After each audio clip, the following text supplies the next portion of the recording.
get into our interview now with André Houdet. Tommy spoke with him earlier today, and the way this is going to work is for this show, they're going to go through, Tommy and André are going to go through the first windows, the first two workouts.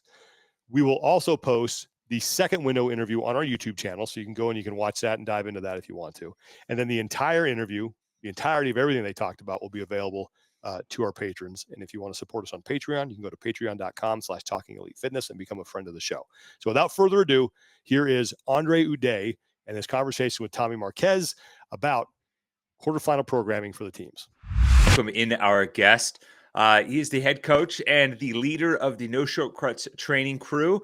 He's a multi-year individual games athlete, and he was also a member of the No Shortcuts team last year that finished 5th at the games.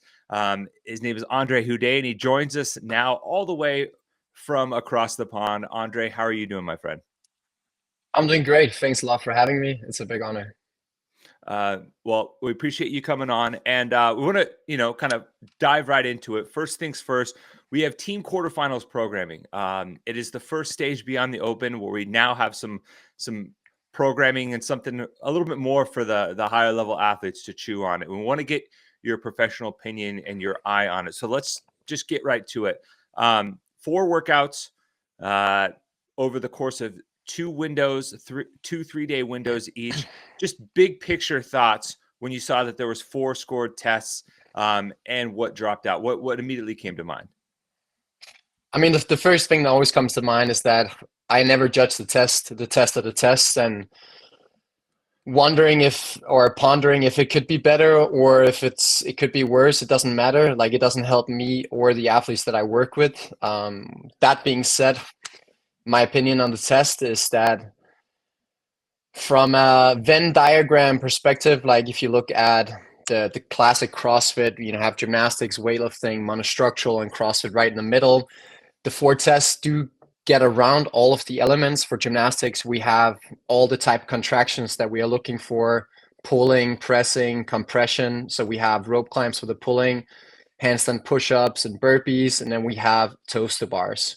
For the weightlifting, which includes anything lifting external load, we have front squats, then we have the deadlifts, and we have the shoulder to overhead, and then we also have the wall ball. So we have all the 3 main patterns: squatting, hinging, and pressing. And then for the monostructural, in the quarterfinals online format, we can only really see either rowing or shuttle runs, or if you want to categorize double unders or burpees as a monostructural exercise as well. So from the 4 tests, they've been very well around all of these patterns and all of these kind of themes within the Venn diagram.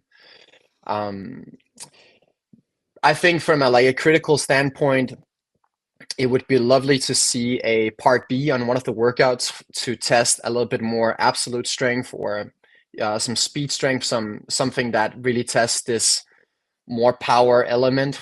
All of the loads are still within a range that doesn't give great benefit to stronger athletes. And as they haven't had any of that in the Open, and the Open and quarterfinals kind of being a test together, I feel that maybe that could have been a great add-on to get also a 5th scored event. Yeah, I think a lot of people might criticize the workouts because they see deadlifts and dumbbell snatch and rowing again.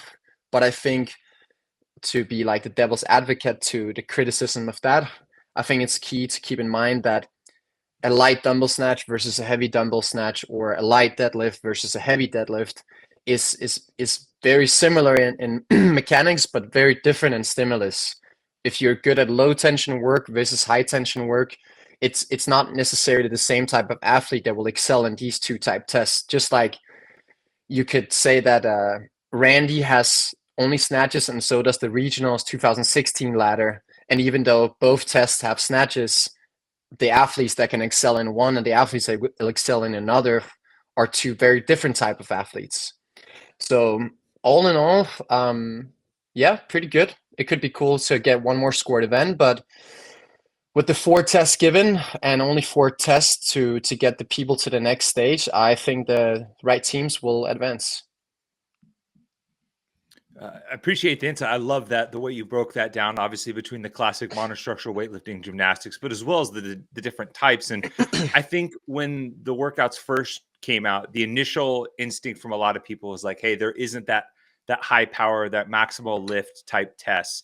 Where do you think that fits into the realm of being necessary in these early stages to have a more well-rounded test? Because I think people look at, all right, what is the totality of the things I'm being tested from the open and the quarterfinals? And is that enough to say that we're getting the right people to semifinals? Is that needed? Is that something that's more of like a nice thing to have than a requirement? I think that all comes down to everybody's definition of what a good test looks like and what is necessary, to excel in CrossFit. I think from my perspective, if we didn't have, so right now there isn't that strength test.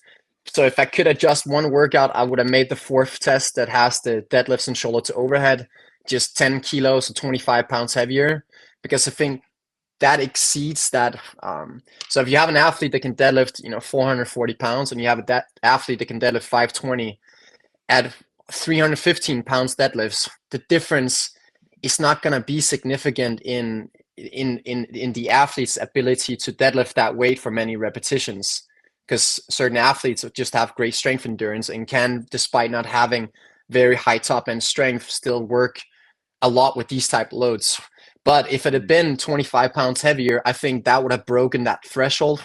And there we would really see the separator, just like we saw last year in the quarterfinals, where we had the clean and jerks at 275. Like that was heavy enough for, even though it wasn't a 1RM lift, but it was heavy enough to where you could really see the guys and girls with the big 1RMs, they were ripping this bar apart. But if it had been 225, it might not have you might not have seen that big of a difference. So I think we would need to have a bit heavier in that fourth test in order to balance it out. So I do think a more maximal test or power test is sort of missing in the grand scheme. For sure. And so let's dive into it. Let's I'll share my screen here for you. We'll take a quick look at the first of the quarterfinals tests. So here we're looking at workout number 1. And it is as male-female pairs, alternating every 2 minutes, complete 5 rounds of 10 synchro lateral burpees over the bar, 10 synchro front squats. The barbell is 125 pounds for the women, 185 pounds for the men. I think that's 85 kilos for the men. And I'm not sure the kilo conversions for the women. But in the remaining time of that 2-minute window, max muscle ups. And you'll alternate male-female pairs until you complete 5 rounds. So, Andre, just kind of given your initial approach to this, what stands out? What are some maybe points of performance here and some things that you'd be focused on in helping your athletes prepare? Because I know you have quite a few athletes competing on various teams. Yeah, so I think the first thing I always do is that I look at, I divide the strategies into like top teams, middle of the pack teams, bottom of the pack teams. And then I then look at what I think is the available time for ring muscle ups. So we have like a chart of all exercises and what the average rep speed will be for all of the exercises. So if you look at the front squat, average rep speed will be 2 seconds. If you look at the burpee over the bar, it's going to be around 3 seconds. Making it synchro, depending on the efficiency of the team, of course, that can vary a bit in speed, as well as if you have one athlete that's faster than another. But all in all, without a transition between the 10 lateral burpees over the bar and the 10 front squats, we have about 50 seconds of work. Let's say there's a 2-second transition, 52 seconds, and then there's another 3-second transition to get to the rings. So in total, we have 60 to 65 seconds left for ring muscle ups. And I think this is almost regardless of the level, whether it's a top team or a bottom level team, because the front squats are not heavy enough to be a big separator. Like if you have a 200 kilo front squat, you're not going to be necessarily faster than somebody with a half the weight a front squat kind of thing. So I think every team will have about that 60-second window on the rings. If you look at ring muscle up speed, it takes 3 seconds for fast ring muscle up athletes to complete 1 rep, and about 3.8 seconds for the slower. So if you were to go unbroken for 60 seconds, you have a time for about 20 reps. Now, it's very not likely that one athlete will jump up and spend the full 60 seconds. But if we played with that thought, that gives an availability of 20 ring muscle ups per round times 10, 200 ring muscle ups, 100 per team. But I think it's more likely that we're going to see teams with, you're going to have, so the reason why I calculate that first is because I always calculate what the potential volume is going to be so that the athletes can prepare for that. Okay, they know if they're going to be doing 10 muscle ups or 50 muscle ups. It's quite relevant because it will tell them how fast they're going to come out of the gate and how much they're going to have to suffer from the beginning. I think that in this case, this is 1 minute. We will have time for somewhere around like 15 to 17 reps for the top teams in that time. So a little bit under the 20 because we need to most likely transition because the top teams will have 2 athletes in each heat that will be good enough to be able to do, probably 15 plus unbroken ring muscle ups. So you want to use both players in the same working window. So I think we're going to see that 14 to 17 rep range, which is going to be somewhere around like 35 to 50 reps per athlete. And then for the lower level teams, I think we're going to see more like 20 to 35 reps per athlete. So there we are calculating maybe something like 11 to 13 reps each round. I think you should have your strongest muscle up athletes start at first. So as soon as you get off in the front squats, the athlete that is best at muscle up will jump up, will bang out a fairly large set. The person with less capacity in the muscle up will stand ready. The first athlete that comes off the rings will be aware of coming off the rings in a manner where the rings are not swinging excessively so that the second person can jump very quickly on. Because it doesn't matter if you do a big set and you come down and the rings are swinging and you're losing 10 seconds in that transition. Yeah. So that's going to be, a key element to maximize the work here. I think it's key to and then so you look at the total volume, you look at what the transitions are going to look like, and then you look at what the limiters are going to be. And there is not a lot of interference in this workout, but there is some from the burpee to the ring muscle up. The pressing will definitely, the press out of the dip is for most people the limiter in the ring muscle up. And I do think these very fast and dynamic burpees that are forced to be fast and dynamic will definitely create some fatigue leading into the ring muscle ups. For the elite teams, again, it will definitely get really hard towards round 4 and 5, but I definitely think with a 1-to-1 work rest ratio, it allows the athletes to put out a very high power output every single set. And as the volume, at least in our training program, we usually have 40 to 50 ring muscle ups in a session every single week. So that type of volume is not going to be out of the blue excessive. So I think I think it's always easiest to kind of strategize for the top, and then you kind of just scale it down for the rest, and the limiters will remain the same. The transitions and importance will remain the same, but of course the repetitions will differ. Yep. I'm gonna say I love this breakdown. I love the approach that you take in terms of looking at everything from the variability between movement, speed for each movement, and almost kind of reverse engineering. All right, let's figure out what the total volume is, and then let's build from there. One thing that I know people are always looking for in the quarterfinals: increase in loading, increase in skill, and I don't know if necessarily the front squat qualifies for the increase in loading, maybe because it's a heavier squat than we've seen so far. But where does this fit in terms of dialing up the skill factor for a test like this for teams?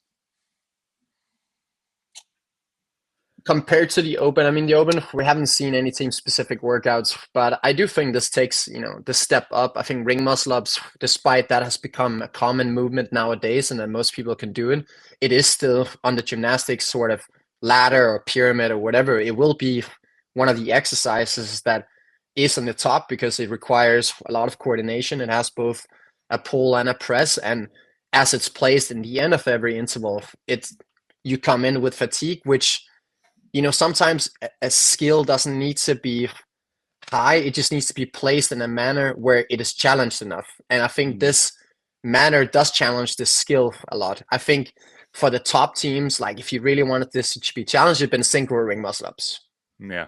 Then we would have seen next level. But I do think it's the step up in skill that we are needing to see. I don't think we need to spice it up even more than it is. And I think we've been used to a lot of variation and introduction of a lot of new exercises, and it's been great, but it's not necessary to test people's CrossFit. And the last bit I just wanted to say in terms of that workout is, like, if you're a new team that is struggling with the synchro exercises, the best recommendation is that the slowest athlete always dictates the pace and focuses on their pace. And then the fastest athlete that is in that pair always just focus on matching. Typically, one of the things that challenges synchro the most is when both athletes try to match each other, rather just than one athlete tries to match the other one. So, instead of both people having to lay and look at each other if they're both on the ground at the same time, you just have the faster athlete just focus on matching the pace of the slower. And it's the same for the front squats. That's just one quick note. I love it, and I guarantee you, there's going to be some people that when this comes out later today are going to be like, should have thought of that, or they can utilize it going forward. That's great insight. Let's move on to the second test now. Quarterfinals team workout number 2, and we've got it here up on the screen as well. This one is 50, 30, 20 reps for. Oh, is that say correct? Yeah. Yep. 50, 30, 20 reps for time of alternating dumbbell snatches with all teams synchronized, and then toes to bar with the pairs synchronized. Now, the dumbbell for the women is 50 pounds. The dumbbell for the men is 70 pounds. The time cap is 20 minutes. And a couple of notes. We didn't mention the last one, but there are starting positions in terms of where you're facing relative to your equipment.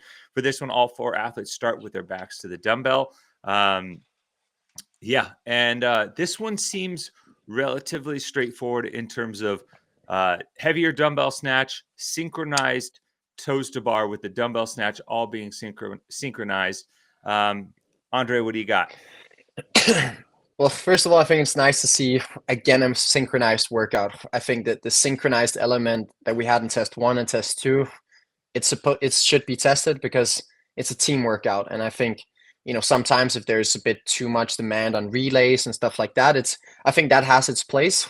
But I think that the team element, the synchro element is super cool and super necessary, and is what it separates it from being an individual test, and it challenges the teams to show they've been training together and they can read each other's body language and they can communicate and that they can synchronize the exercises. From a volume perspective, it's moderate volume, 100 toes to bars, 100 fairly heavy dumbbell snatches, all depending on the level. I think I would call them heavy because they are very dense. That's another thing that's important to look at when you strategize for a workout. It's like you have total volume, but what is the density of it? If this has been 10 rounds of 10-10, it would have been a total different workout. But because you start with 50 reps in one go, that's a whole different demand. It will challenge the athletes a lot more from like a muscle endurance perspective, and so I think that's pretty exciting to see that it has that element, because that's another way the top teams can separate themselves from the rest. And I think in workouts when you only have 4, that is gonna take you to the next stage of the season, the semifinals. The workouts need to be designed in a way that has bottlenecks, that has things that separates people. And even though we haven't seen a lot of like bottleneck exercises, such as like 100, 225 pound snatch or something, 50 reps in one go, already after that round, the top teams will have dropped, the middle of the pack and the bottom of the pack teams. It is also exciting when there's a lot of density because it also creates a lot more demand for strategy. And that's, of course, the fun part. And again, doesn't just test people's fitness, but also test people's ability to, know themselves and know how everyone in the team can respond.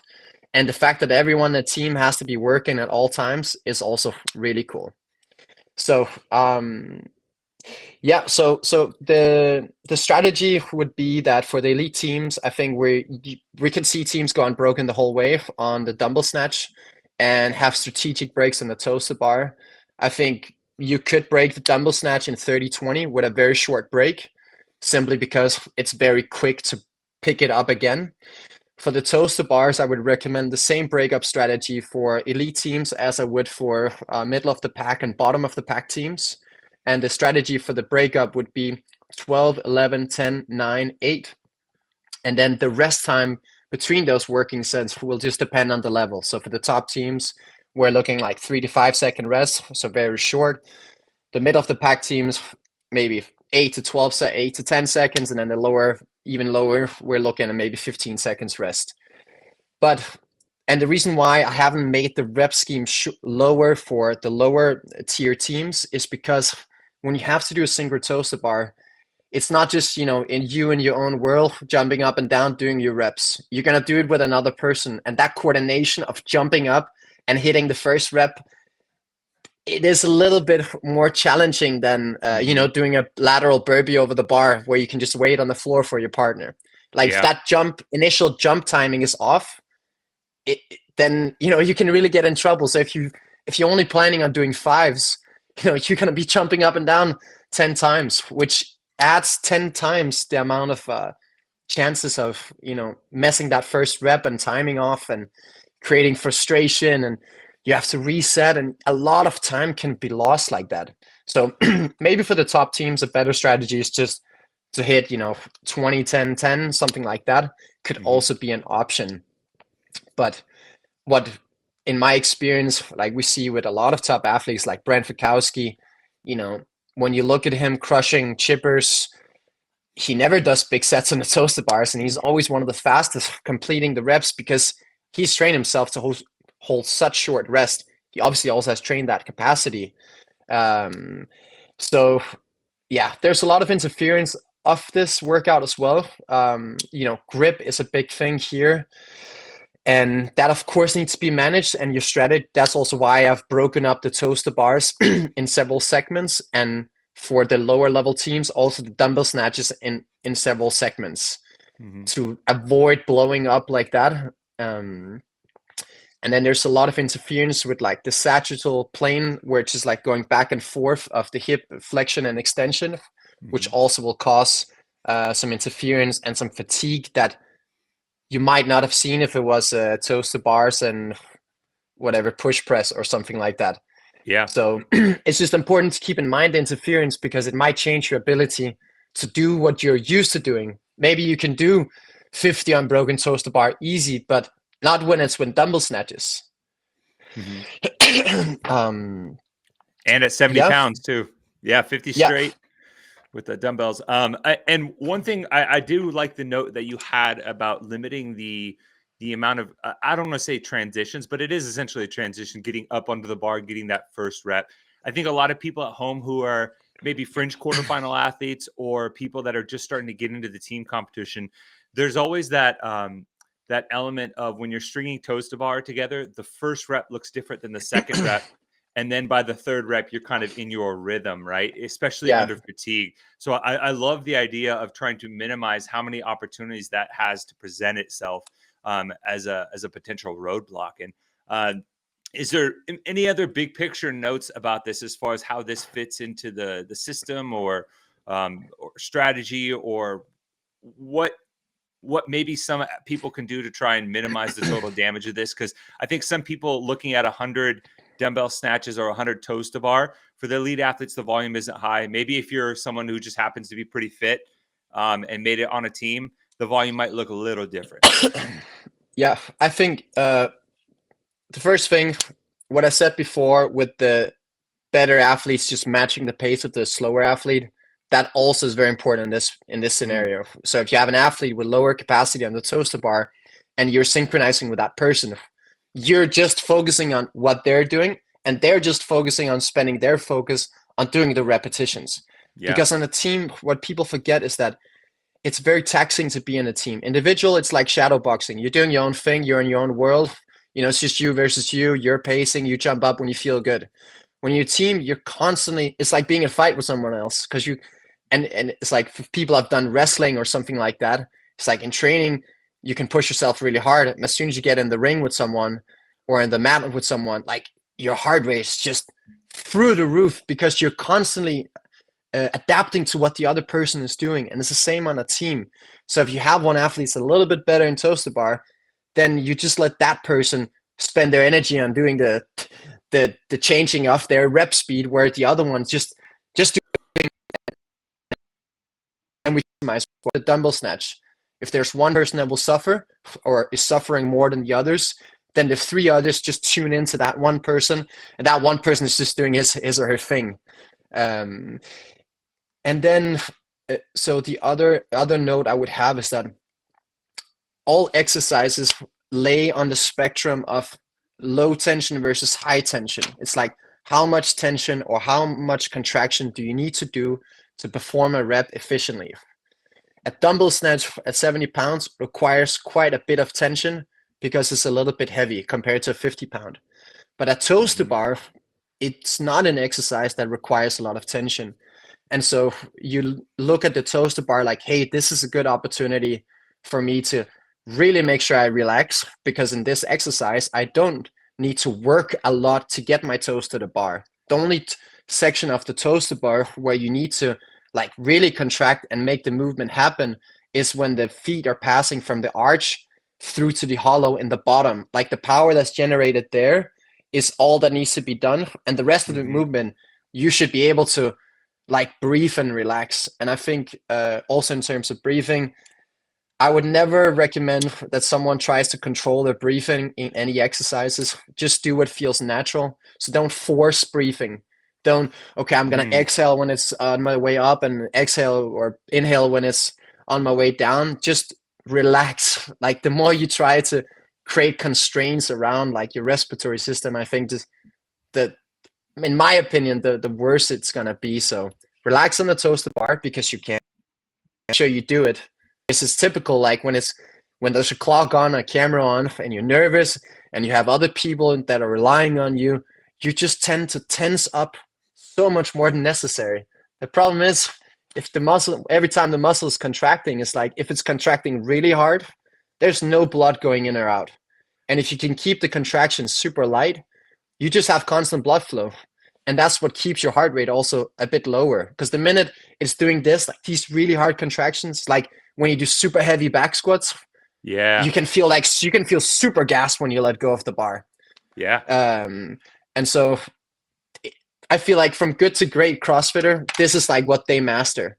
They're like so good at applying the minimal contraction necessary to complete a safe and sound repetition. So that's kind of like a takeaway on that one as well. Oh, I love it. Andre says relax. I like it. That's man. We're getting the full anatomy and physiology lesson too with this one. And for everyone listening, remember these are the first two workouts that are due in the first time window, in the first section window. So you have until Saturday, April 6th. If you're listening to this and it's not Saturday, you have until 5 p.m. Pacific time, Saturday, April 6th, to get these two tests in. That is the first section of Team Quarterfinals. The second window will then open up on that Saturday, and you will have the next two tests.